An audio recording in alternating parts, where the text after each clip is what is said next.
कथा कथारे कार्यक्रम को आपण को हार्दिक स्वागत। वर्तमान हेउची विज्ञान और प्रजुक्ति विद्यार युग। एकविंश शताब्दी पर्यंत विज्ञान सुदीर्घ इतिहास भितर अनेक वैज्ञानिकों आविर्भाव होइछि एवं सेमानंक अवदान रे समृद्ध विज्ञान चलापथ। ओडिशार लब्ध प्रतिष्ठ वैज्ञानिक, जनप्रिय विज्ञान लेखक, वरिष्ठ स्तंभकार, यशस्वी गवेषक एवं प्रथम कलिंग सम्मान विजेता डॉक्टर चित्तरंजन मिश्र आज आम गहन में उपस्थित अछंती। आपन को आम हार्दिक स्वागत जनाऊँ। नमस्कार। डॉक्टर मिश्र फेब्रुआरी 28, 2010 मसीहा जातीय विज्ञान दिवस पालन अवसर में केंद्र सरकार विज्ञान और प्रजुक्ति विद्या विभाग आपण को देशर सर्वश्रेष्ठ जनप्रिय विज्ञान लेखक भाव में सम्मानित करिसेंती। एहा उपरे आपनकर अनुभूति केमिति? यह एक अत्यंत खुशीर कथा कि केंद्र सरकार विज्ञान और प्रजुक्ति विद्या विभाग मत 2010 मसीहार सर्वश्रेष्ठ जनप्रिय विज्ञान लेखक मनोनीत करिछि एवं फेब्रुआरी 28 तारिख दिन केंद्र मंत्री श्री पवन कुमार बंसल मत पुरस्कार प्रदान करिसेंती। यह एक आनंदर कथा, गर्वर कथा, गौरवर कथा। 1987 मसीहा ठारू केंद्र सरकार विज्ञान और प्रजुक्ति विद्या विभाग प्रथम थर पे देश आरंभ कले वैज्ञानिक एवं विज्ञान लेखक मान पुरस्कृत करने योजना आरंभ करते। 1987 मसीह 2010 आ भितर बहु वैज्ञानिक बहु जनप्रिय विज्ञान लेखक पुरस्कार पाई एवं ओडिशारू मध्य मते छाड़ी आ 3 जन पुरस्कार पाई। यह एक आनंदर कथा, अत्यंत खुशीर कथा ओडिशा पाई, देश पाई एवं मो पाई। आपणकर सुदीर्घ वैज्ञानिक जीवन यात्रा जदि अवलोकन करा जाए ताहले विज्ञान ये उत्तरण पर्व रे आपणकर अवदान किभଳି आपण अनुभव करछन्ती? देखंतु विज्ञान होछि गोटे कला, गोटे मादकता। ये कला को थरे जे मुहरे बळी न होईछि से कहूँ जानिबो ए कलार करामती। ये कला एक खियाली मनर कला, ये कला एक पागलामीर कला, ये कला एक प्रगल्भतार कला। विज्ञान होछि गोटे नई, गोटे समुद्र, सेतरे पहरिया को पड़ी थाए। देखो जीवन हूँ गोटे सुखिला नईर ढेउ। ये ढेउरे पहरिया को पड़ी थाए, हाथ गोड़ छाटी पहरिया पड़ी थाए। गोटे स्वप्न विदग्ध मनीषर जीवन बीता को पड़ी थाए। जीवन चलापथ अत्यंत कंटकित, पुष्पित नुहे। तेणु जीवन जीवार कला जो मनुष्यटी शिखि पारि से गोटे अनन्य व्यक्तित्व ही समाज में फुटी उठी थाए। विज्ञान तभी से एका कथा, विज्ञान कहतु, कला कहतु, दर्शन कहतु। तेणु भल जीवन टे जीवा, भल वैज्ञानिक जीवन टे जीवा, भल लेखक टे जीवन जीवा बड़ा काठिकर पाठ, अत्यंत शक्त व्यापार। तो यही चलापथरे मु पाद रखी पिलाती दिन और चली चली आज से ये पहुँची। कौन पाई कौन न पाई ता समाज जानी, देश जानी, दुनिया जानी। मोर जत्किंचित अवदान मुझे कि अत्यंत खुशी। मोर प्रचेषा जारी रही आगू चलिए, आगू पाद बढ़ाई जीवन चलापथ। विज्ञान होछि एक गवेषणार क्षेत्र, किंतु से गवेषणा को आम लोकों पाखरे पहुँचाइबा एक मानवीय रूप से संपर्क में मध्य आपण बहुत काम करिसेंती। तो से संपर्क में सम्यक आलोकपात करेंगे। गोटे है वैज्ञानिक गवेषणा। आम विज्ञान चारिकांत भितर गवेषणा करिथाउ। गवेषणार ज्ञान कौशल को लोकों पाखरे पहुँचाई थाउ। टेक्निकल जर्नाल, सेमिनार, सिम्पोजियम मानकरे, पेटेंट माध्यम आम आमर वैज्ञानिक ज्ञान कौशल लोकों पाखे पहुँची था। Mostly technical community, scientific community पाखे कथाटा पहुँची थाए। किंतु लोक जो साधारण मनुष्यटी, जे माटीर मनुष्यटी, साधारण कॉमन मास, तार मध्य नार्य अधिकार अच्छी जानापी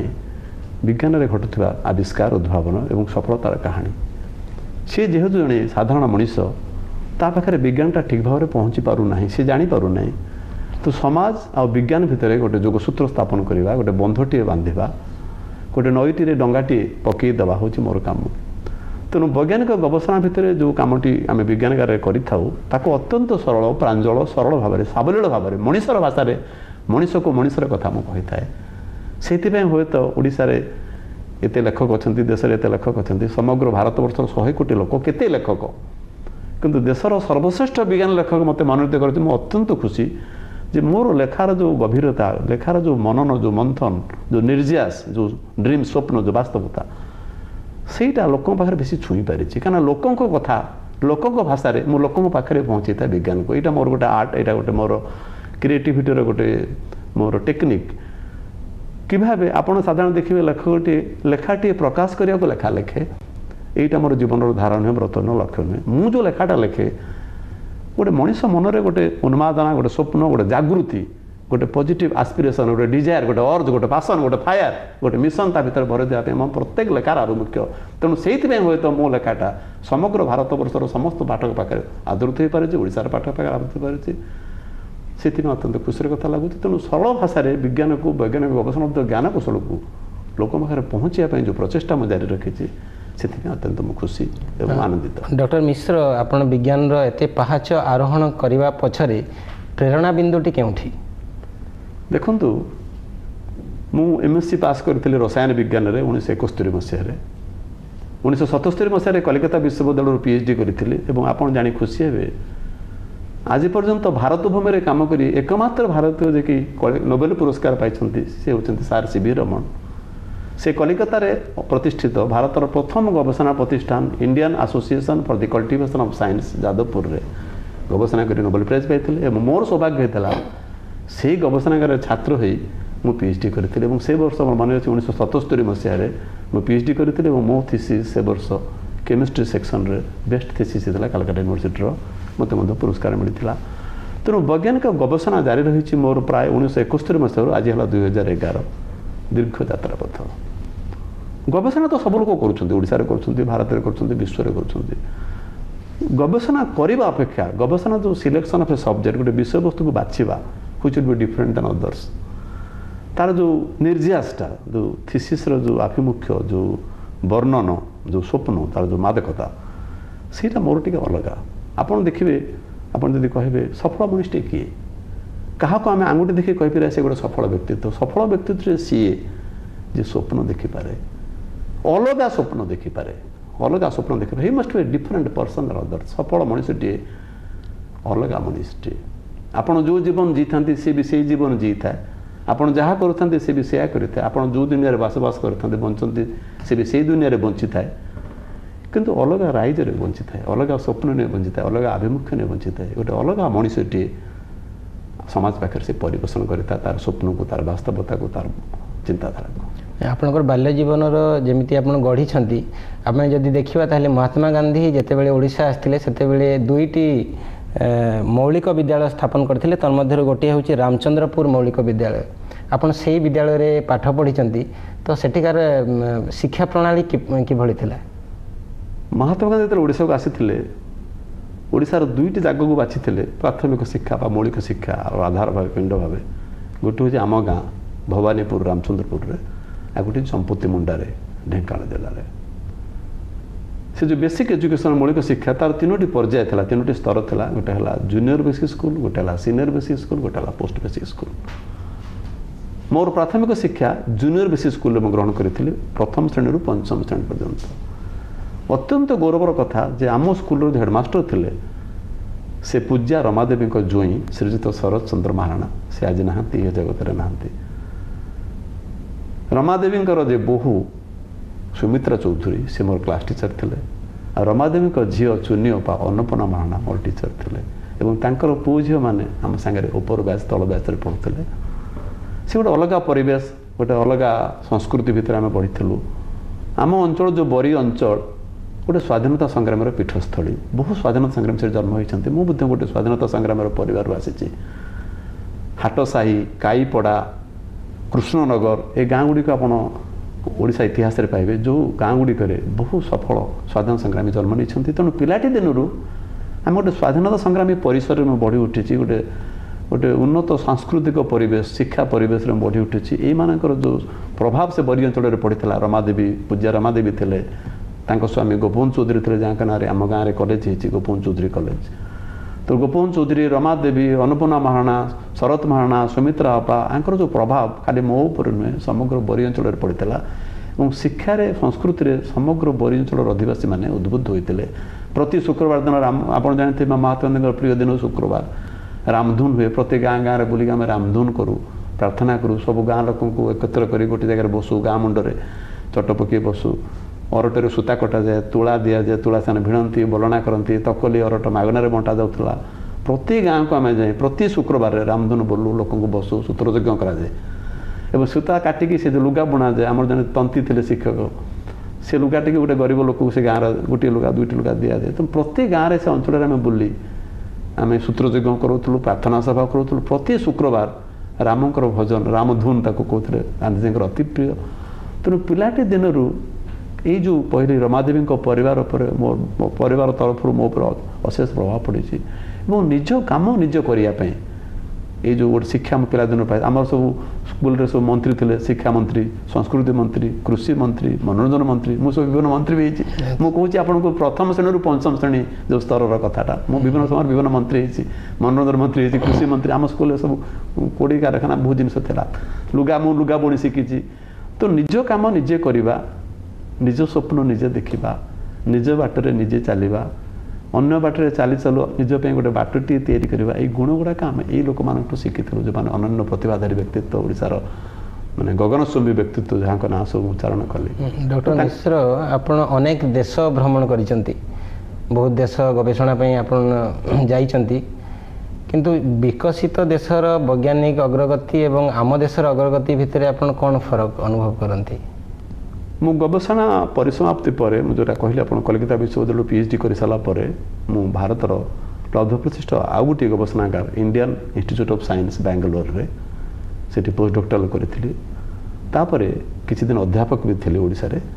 तापर नालको योगदान देते नालकोर बहु पद पदवी अधिष्ठित हुए गवेषणा उन्नयन उच्च पदवी डेप्यूटी जनरल मैनेजर से पदवी अधिष्ठित होते बहु गवेषणा करी बहु गवेषणा फल बहु पेटेंट तो गोटे लंबा रास्ता पथ गवेषणा गोटे अत्यंत कंटकित लंबा रास्ता पथ अत्यंत कठिन परिश्रम करा पड़ता है जीवन यात्रा प्रणाली में तो यही यात्रा पथरे चालू चालू चालू चालू बहु देश विदेश में जाइए बहु यूनिवर्सिटी जाइए बहु रिसर्च इंस्टीट्यूट जाइए बहु इंडस्ट्री जाइए इंडस्ट्री लीडर सागर भेटी तो शिल्प कारखाना केमी ओडिशा गढ़ा जीव टेक्नोलोजी आम देश आम केमी एम्प्लॉय करें आम टेक्नोलोजी भारतर आम देपर तो technological collaboration technological cooperation association technology transfer technology development technology assessment ये गुड़ाकर जो टेक्नोलोजी देश में कौन टेक्नोलोजी है आम देश कौन अच्छे आम देश वैज्ञानिक स्तर कौटी देश वैज्ञानिक स्तर कौटी तो यही कथाटा आम भल भाव निर्यास कर पर्यालोचना कर आलोचना कर साइंटिस्ट मान सागर टेक्नोलोजी प्लान सागर साइंटिफिक प्लान सागर भाइस चांसलर मान सागर तो जो वैज्ञानिक दृष्टिभंगी भारत वर्षर कौन हो साइंटिफिक पॉलिसी कौन हवा दरकार मुझे जोटा कहली नालकोर गवेषणा उन्नयन मुख्य थी तो scientific policy of my company of the nation से भागीदारी होती बहुत लोग आम देश को आसी डिस्कस कर बहुत यूनिवर्सिटी इंस्टीट्यूट मान इंडस्ट्री मान जाइए तो टेक्निकल कोलाबोरेशन टेक्नोलोजिकल कोलाबोरेशन को आम सफल भाव रूपायित करें देश में आम देश में विशेषकर आप जानी खुशी हे मोर नालकोर दीर्घ 30 वर्ष रही भितर नालकोर मुझे गोटे टेक्नोलोजी डेभलप कर गोटे पेटेंट डेभलप कर डिटर्जेंट ग्रेड जिओलाइट ये गोटे लुगा कचा जो पाउडर आप बजार में मिलूँ उपलब्ध हो पृथ्वी में जिते लुगा कचा पाउडर अच्छी डिटर्जेंट पाउडर हाई ग्रेड रे सबुथ 20 ରୁ 25% डिटर्जेंट ग्रेड जिओलाइट बोली जिनटे अच्छी मुझे लुगा कचारे फैसिलिटेट करे आज पर्यंत डिटर्जेंट रे गोटे केमिकल यूज करा STPP सोडियम ट्राई पॉलीफॉस्फेट जोटा कि परिवेशर बंधु नाला परिवेश धर्मी केमिकल नाला किंतु डिटर्जेंट ग्रेड जिओलाइट जहाँ आम जिओलाइट ए कैपिटल ए बोली कही था अत्यंत परिवेश धर्मी प्रजुक्ति विद्या परिवेश धर्मी पदार्थटी आम गोटे नुआ टेक्नोलोजी डेभलप करूँ मो मध्यम तार पॉलिसी प्लानर थी थिंकर थी मोर से ब्रेन चाइल्ड से प्रोजेक्टा नालको 30 कोटी टंका विनियोग करी मोर गोटे पेटेंट को आधार करी दामोजोडी रिफाइनरी कारखाना गोटे डिटर्जेंट ग्रेड जिओलाइट कारखाना बसई जो प्रोसेस रे डिटर्जेंट दामोजोडी तैयारी करा जाए डिटर्जेंट ग्रेड जिओलाइट पृथ्वी में सर्वोत्तम और एकमात्र the only plant of its kind in the world employing that technology जो ये टेक्नोलोजी 1997 मसीह देशर सर्वश्रेष्ठ टेक्नोलोजी था से राष्ट्रपति पुरस्कार मिलता 2002 रे प्रधानमंत्री पुरस्कार देते CSR टेक्नोलोजी अवार्ड पाई नालकोर बेस्ट ऑफिसर पुरस्कार पाई जातिसंघ गोल्ड मेडल देता 1998 तृतीय विश्वर ये टेक्नोलोजी सर्वश्रेष्ठ टेक्नोलोजी तो टेक्नोलोजिकल कोलाबोरेशन टेक्नोलोजी को आम लैबोरेटरी नहीं कि पायलट प्लांट नहीं गोटे कारखाना बसई पारुचु गोटे टेक्नोलोजिकल रियलाइजेशन आम आनी पारुचु टेक्नोलोजिकल इसेंस को आम लोक पाखे पहुँची पारुचु लैबोरेटरी टेक्नोलोजीटा लैबोरेटरी ना टेस्ट ट्यूब भितर ना लैबोरेटरी चारिकांत बाहर को आम चली आसिक टेक्नोलोजी के लोक पाखे पहुँची पारुचु प्रोडक्ट को नहीं we have transport technology into a product into a process तो गोटे इनोवेटिव प्रोसेस गोटे इनोवेटिव प्रोडक्ट गोटे peoples friendly product environment friendly product आम डेभलप करूँ नालको अन्य कारखाना this is the only plant of its kind in the world 10,000 tons पर आनम कैपेसिटी रे international quality detergent zeolite Nalco तैयारी होउची 2001-2002 मसीह प्रोडक्शन होउची एवं पृथ्वीर विभिन्न देश में जते डिटर्जेंट अवेलेबल अछि ये जियोलाइट से आधार भाव उपलब्ध होता है। आपने ये जियोलाइट उपर बहुत काम करिसेंती किंतु आपण जेते कलिकता विश्वविद्यालय रो डॉक्टरेट उपाधि लाभ कले से संदर्भटी कौन थिला? संदर्भ थिला मोर आपण जानते ऑर्गेनिक केमिस्ट्री होची केमिस्ट्री गोटे branch organic inorganic physical nuclear applied बहुत ब्रांच अछि। ऑर्गेनिक केमिस्ट्री मो छात्र थिले synthetic organic chemistry of natural products प्रकृति रे जो सब पदार्थ उपलब्ध होता है आपण धरन क्लोरोफिल हैला ब्लड हैला जिते नेचुरल प्रोडक्ट आप मार्केट रे अवेलेबल प्रकृति अवेलेबल ताको आम लाबोरेटरी उपलब्ध केमिकल को साहाय्य ताको आम सिंथेसिस करिथाउ तापर ता प्रॉपर्टी के मैच करिथाउ लाबोरेटरी जो प्रोडक्ट है और नेचर जो प्रोडक्ट मिलूँ उभयर प्रॉपर्टी के आम physical property chemical property applied property application oriented तार लोक पाखे केमती पहुँचो तो आम से कंपेयर करके सिंथेसिस आम नेचुरल प्रोडक्ट करताउ प्रकृति उपलब्ध होता पदार्थ को लाबोरेटरी उपलब्ध होता केमिकल साहाय्य आम लाबोरेटरी तैयारी करिथाउ एवं तार लोक पाखे सेटा पहुँचे थाउ। आपण 8टी पुस्तकर स्रष्टा तन्मध्यरु चेतना प्रजुक्ति विद्यार महादौड़ विज्ञान मानवीय रूप तो ये लेखालेखी प्रति आपण केमिति आकृष्ट हेले? मु आपन कहली जे जदियो मु जने वैज्ञानिक लाबोरेटरी चारिकांत भितर काम करे मो मन गोटे उन्मादन आसला गोटे उच्छ्वास आसला गोटे भावना आसला मु जहाँ करुच्ची सेटा साइंटिफिक कम्युनिटी भितर रही जाउची गोटे गोटे इलाइट मास भितर रही जाउची गोटे 1% 2% सोसाइटी लोक पाखे से ज्ञानटा रही जाउची साधारण मनुष्य कथाटा केमी जानिबो मु जहाँ करुच्ची लोक केमी जानिबा अन्य जो वैज्ञानिक समग्र पृथ्वी जो वैज्ञानिक जते गवेषणा करुछंती से गवेषणा लब्ध ज्ञान बा विभिन्न देशर जो scientific policy plans programs science रे कहतु टेक्नोलॉजी रे कहतु इंजीनियरिंग कहतु सेरा लोकन पाखु केमिति आसीबो कारण लोक मानकर गोटे न्याय्य अधिकार अच्छी जानिबार जति जन नागरिक ये देश में संपादित होता समस्त वैज्ञानिक उत्कर्षता जानिबार तांकर पूर्ण अधिकार रही जन टैक्स पेयर तेणु मु भाविली जन साधारण मनुष्य पाखे विज्ञान को बा विज्ञान लब्ध जो ज्ञान कौशल को किभाबे पहुँचा जाई पारिबो तेणु विज्ञान को सरल भाव में सावलील भाव में स्कूल लेवल लेखालेखी आरंभ करिछि लोक पाखे पहुँचा बहु रचना लिखी शह शह प्रबंध शह शह आर्टिकल समाज रे प्रजातंत्र दारिद्र्य रे सबुठी बाहरी बही बाहरी आप जो 8टी बही बाहरी विज्ञान मानवीय रूप पुरस्कार पाई आपणकर विज्ञान अर्थनीति ज्ञान ऐश्वर्य सबू पुस्तक प्राय पुरस्कार पाई राजधानी पुस्तकालय पुरस्कार भुवनेश्वर पुस्तकालय पुरस्कार कलिंग पुस्तकालय पुरस्कार ओडिशा विज्ञान एकाडेमी पुरस्कार तो बहुत गुड़े पुरस्कार पाई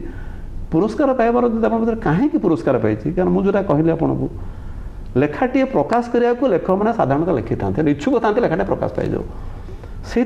एक्सलेंट नंबर 1 हो पारती आप लेखक हूँ कि नंबर 1 लेखक वाले must be different than other writers different माने कौन आपंकर लेखार जो अंतरात्मा लेखार जो प्राण लेखार जो निश्वास गोटे स्वप्न ओरिएंटेड हवा दरकार गोटे फिलोसफी गोटे थॉट गोटे गोटे निर्यास गोटे स्वप्निल जो हवा दरकार जन वैज्ञानिक लेखक जन स्वप्न विदग्ध मनीष हवा दरकार ये गोटे परमतार आवश्यकता गुण रही he must be positive person he must be a dreamer par excellence असाधारण व्यक्तित्व संपन्न गोटे स्वप्निल व्यक्तित्व हवा दरकार कारण आप पृथ्वीर सर्वश्रेष्ठ वैज्ञानिक 20th century Einstein Albert Einstein जर्मान से कहते imagination is powerful than knowledge ज्ञान अपेक्षा कल्पना हूँ अत्यंत शक्तिशाली अत्यंत बलवान तेणु आपड़ जिते बड़ वैज्ञानिक हूँ जिते बड़ ज्ञानी हूँ आप भावना ना चिंता ना स्वप्न ना गोटे स्वप्न विदग्ध मनीष गोटे स्वप्न व्यक्तित्व आप नुहति जीवन 1 नंबर स्टेज में पहुँचे आप जापारे कि सीढ़ी पाच जीवन में but to be number 1 in the country you must be different than others आपंकर लेखार आभिमुख्य लेखार स्वप्न लेखार बास्तवता मनुष्यर जीवन सागर ओतप्रोत भाव जड़ित होते मनीष को से काकई नौ कोड़ी नौ मनुष्यर स्वप्न आप लेखार आभिमुख्य गोटे लाइन रह जाऊ से आप उत्कर्षता पाइबे। आपण एक अनन्य पुस्तक रचना करछंती biography of UNESCO Kalinga prize laureates ए पुस्तक रचना पछरे आपनकर कोन अभिमुख्य रही? आपण जानिथिबे विज्ञान को जनप्रिय करिया पे लोकप्रिय करिया पे पृथ्वीर सर्वश्रेष्ठ पुरस्कार कलिंग पुरस्कार जहाँ यूनेस्को कलिंग पुरस्कार बोली कह जाए यूनेस्को हेडक्वार्टर होची पेरिस रे से पुरस्कारटी भुवनेश्वर ओडिशा आरंभ होता बिजू बाबू द्वारा ओडिशार बरपुत्र बिजू पट्टनायक 1951 मसीह किसी अर्थराशि प्रदान करते यूनेस्को को पेरिस के जाते किसी अर्थराशि प्रदान करते से अर्थराशि की भित्ति कर 1952 मसीह पृथ्वीर विशिष्ट वैज्ञानिक विशिष्ट जनप्रिय लेखक वैज्ञानिक लोक बाहर पहुँचाई जो असाधारण कर्म कर जो मैंने से व्यक्तित्व को कलिंग पुरस्कार दि जाए आसूँ 1952 मसीह 2010 पर्यंत 65 जन विशिष्ट वैज्ञानिक विशिष्ट जनप्रिय लेखक ये पुरस्कार पाई समग्र विश्व में 65 जन 65 जन भर भारत पाई 5 जन एवं ओडिशा ये 60 वर्ष भितर 1952 रू 1910 60 वर्ष भितर कौन से ओडिया कौन से वैज्ञानिक ओडिया वैज्ञानिक लेखक साहित्यिक कलिंग पुरस्कार पाई ना अत्यंत दुखर कथा कारण कलिंग फाउंडेशन ट्रस्ट विजु गोटे गढ़ी कलिंग फाउंडेशन ट्रस्ट 1951 मसीह से ट्रस्ट माध्यम ये पुरस्कार दि जाए ट्रस्ट तार अर्थराशि देता है यूनेस्को को department of science and technology government of Odisha department of science and technology government of India and Kalinga foundation trust आंको अर्थराशि रे कलिंग पुरस्कार प्रदान कर पुरस्कार सह ओडिशार स्वाभिमान जड़ित भुवनेश्वर स्वाभिमान जड़ित कारण ओडिया पुओ विजु पट्टनायक ये पुरस्कार आरंभ करते जहाँकि पृथ्वीर सर्वश्रेष्ठ पुरस्कार विज्ञान को लोकप्रिय करने दि जाए अर्थराशि आज हूँ 20,000 US डॉलर अर्थराशि परिमाण एवं ताकू विजु पट्टनायक चेयर कलिंग चेयर गोटे दि जाए 5,000 डॉलर आइनस्टाइन को सिल्वर मेडल दि जाए गोटे साइटेसन दि जाए और परिवार भारत को अतिथि आसती केंद्र सरकार विज्ञान विभाग कलिंग फाउंडेशन ट्रस्ट और ओडिशा सरकार विज्ञान विभाग तरफ अतिथि आसती विभिन्न यूनिवर्सिटी स्कूल कॉलेज भाषण दिखती गोटे वर्ष पेरिस रे उत्सव प्रदान करा जाए गोटे वर्ष एठी करा जाए तेणु ये जो विज्ञान जो मानवीय रूप ताकू परिवेशन कर जो 65 जन वैज्ञानिक समग्र विश्व में सागर भेटी बहु जगार देश विदेश में भेटी जीवनी प्रथम थर विश्व इतिहास गोटे बही मैं लिखी 3,500 पृष्ठार गोटे इंग्लीश रे बही और ये बहीटी रचना करने केंद्र सरकार 15 लाख टंका प्रदान करछंती कलिंग फाउंडेशन ट्रस्ट ये बहीटर प्रकाश करिवो एवं केंद्र सरकार विज्ञान सेक्रेटरी से तार मुखबंध लिखिबे एवं जीवनी की संकलन करने गोटे अनन्य प्रयास करा जायछि सेटा हम वेबसाइट रे उपलब्ध हबो एवं केंद्र विज्ञान और प्रजुक्ति मंत्री पुस्तक उन्मोचन कर डॉक्टर मिश्र आपन तो यहाँ आप व्यक्तित्व संपर्क में कहले आपण परिवार संपर्क में कहतु एवं आपंकर बहुविध जो रही क्रियाशीलता से सहयोग कि रही मोर परिवार मोर स्त्री मोर झी बहुल भाव मत सहायक होता से प्राय मुझे गोटे कथा कही देख मुझे पढ़ा टेबुल बसी पढ़ाशुना करुँची जो शोची ये दुटा जिन बेस भल पाए मुझे शोक भल पाए पढ़ाशुना कर भल पाए ये दुटा कम जो मुझे मत प्राय डिस्टर्ब करना जब निहाती किसी असुविधा न हुए सृष्टि प्रलय न हो डिस्टर्ब करनी तेणु ये दुईटी परिवेश में मत से डिस्टर्ब करती जदिव मो स्त्री मो झी मत टेक्निकाली साहाय्य करती ना किंतु गोटे इंटेलेक्चुअल सपोर्ट गोटे मोराल सपोर्ट गोटे फैमिली सपोर्ट मत दे था तुम्हें आगे चल आम तुम पचर अच्छु ये जो भावनाटा जो चिंताधारा मुझे सब फिल करूँ कारण मुझे पढ़ा टेबल बसीदेला गोटे अलग अलग स्तर मनीषटी हो जाए आउ लेखाटे कहली लिखापी मत बहुत दिन लगे मसे 1.5 मास 2 मास लगे गोटे लेखा कम्प्लीट करने तापर तार सारा उत्तरण हुए लेखाटे उत्तरण आसे बहुत करेक्शन हो लेखाटा बाहर तेणु परिवार सपोर्ट मुझे पाई समाजर सपोर्ट भी पाई मोर बंधु बांधव सपोर्ट पाई मोर जो फ्रेंड सर्कल रही साइंटिफिक सोसाइटी मु तो सबुठ उपलब्ध अच्छी ओडिशा विज्ञान एकेडमी मुझे एक्जुरी कमिटी मेंबर आपन कहले कलिंग फाउंडेशन ट्रस्ट मेंबर अच्छी Indian institute of metals chairman अच्छी विज्ञान प्रचार समिति जो ओडिशार सर्वपुरातन विज्ञान प्रचार समिति विज्ञान को लोकप्रिय विज्ञान प्रचार समिति 1949 मसीह आरंभ करा तार मु सेक्रेटरी अच्छी ये बहुत कार्य मुझे सब मनोनिवेश करता है वैज्ञानिक गवेषणा लेखा लेखी देश विदेश भ्रमण ये सब गुड़ाक पारिवारिक सपोर्ट मुझे आपन बहुत क्षेत्र में आपंकर उल्लेखनीय अवदान देइछंती तेबे निज जीवन को निज हाथ में गढ़ी अन्य मानक पई एक प्रेरणा पुरुष पाल्टी जाइथिबा डॉक्टर चित्तरंजन मिश्र भाषा रे मनीष जीवन सार्थकता भौतिक जगत रे नहीं बरं मानवीय संवेदना रे रही विज्ञान को लोकाभिमुखी करने तांकर प्रचेष्टा अनुकरणीय तांको जीवनर अनेक अकुहा कहानी से आज आम आगे उपस्थापन करिसेंती कथा कथारे कार्यक्रम रे जोग दे आमको उत्साहित करिथिबारु डॉक्टर चित्तरंजन मिश्र को आम दूरदर्शन पक्षरु हार्दिक कृतज्ञता ज्ञापन करूछु। नमस्कार। नमस्कार।